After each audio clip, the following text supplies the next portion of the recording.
Hi, good morning, afternoon, or evening, depending on when you come across this video. This is Joe Unfiltered, a channel where we say it as it is, unfiltered, unsugar-coated. Please subscribe to my channel, like my videos, forward it to others, share it across, make comments so that the algorithm will send it to as many people as possible. We are still taking a look at the president's visit to Plateau State. This time around, I want us to take a look at what the governor said.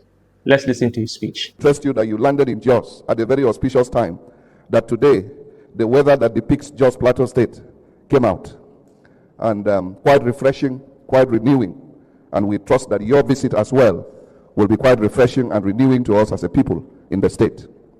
You're coming against the backdrop of the unfortunate incident that took place on Sunday, the 29th of April, and which led to the deaths of not less than 29 people and many injured, and leaving these family members bereaved. I want to say, sir, that under your leadership and guidance, even though we came into office in a storm of this insurgency and terrorism, we, through your leadership, were able to stem the tide, and we were able to steady the ship of state to the point where we began to enjoy relative peace. And that is why we began to notice some inflow of direct investment, both local and foreign, because people were beginning to have confidence in the peace that we had attained. This incident of last Sunday is a temporary setback. I'm persuaded that by the grace of God, we will overcome that setback and continue on our trajectory to peace and tourism, to peace and prosperity. Okay. Now, let's look at what the governor said. First of all, I would like to start from his dressing. I would have thought anything that has political significance will not be portrayed in a meeting such as the one he went to. So, in my opinion, wearing the Tinubu cap is insensitive. Okay, let's get into some of the things he said. First, the tone of the governor's speech didn't sound like somebody who needs help, didn't sound like somebody who is desperate to save his people. His speech sounded more like a speech that should be given at a political party's convention or political party's rally. I mean, a governor who lost 29 citizens, according to his numbers, gave a speech, and most of his speech centered on praising and thanking the president.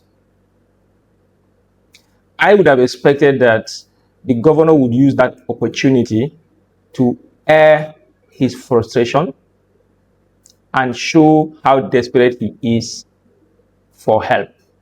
Because let's face it, the governor is the chief security of the state, rightly or wrongly. And the president, who is the commander-in-chief of the armed forces, came to visit during such a time. I would have expected to see a speech that is focusing more on asking the president for help, rather than praising the president, thanking him, bringing issues about how they've stemmed the tides, how they are getting investment into the state, and what have you. I mean, is pathetic. And to the people, we ourselves contribute to some of these problems or some of these insults that the political leaders gave us.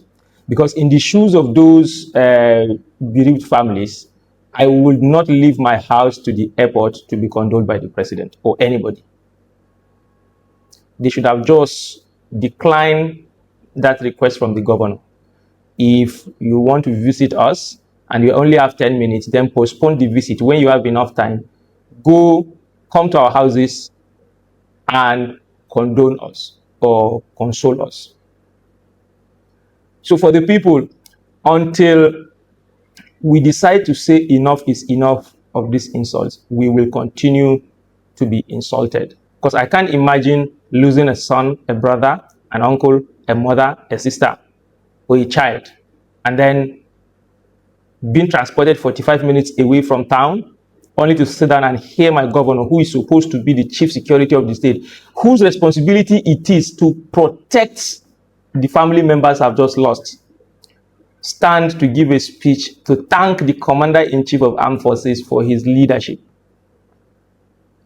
It appears the governor, who is a lawyer by training, have forgotten that the principal responsibility of the government is the protection of lives and property. So once they fail to do that, in my opinion, they have failed in leadership. So the issue of thanking anybody does not even arise. As we draw the curtains, I still leave us with this line: you can fool some people sometime, but you can't fool all the people all the time. Thank you.